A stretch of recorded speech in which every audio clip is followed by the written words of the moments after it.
Жалпы әр мемлекет өзі қазір бір ғана дін ұстанатын мемлекеттер жоқ дүние жүзінде. Әр мемлекетте әртүрлі дін өкілдері болады. Сондықтан ешқандай дінге бір приоритет бермеу үшін, сосын дін өзі адамның ерекше ісі болу керек. Сондықтан қазірғыда мынау светский мемлекет деді ғой, сол байқастырылған. Мынау әрі кеткенде тіпті Саудия Арабиясында да қазір сол светский мемлекетке айналып жатыр. Оларда бірталай реформа жүріп, өйткені егер дін мемлекетті билеп алса, онда ғылымда тоқтайды, бүкіл көп нәрселер тоқтайды. Оны біз Ауғанстан жақтан көріп жатырмыз, бірталай елдерден көріп жатырмыз.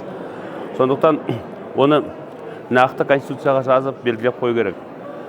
Сондықтан қазір бізде өзі солай дін бөлек, мемлекет бөлек деген бір нақты принцип бөлген соң, ол қоғамның да, мемлекеттің да дамуына ықпал етеді. Әр адамның діні басқа адамға ешқандай кедергі жасамау керек. Егер сіз бір дінді ұстансаңыз, басқа адамға сіз іс істеріне араласпайсыз. Сосын мысалы мектепке келсеңіз, онда да солай.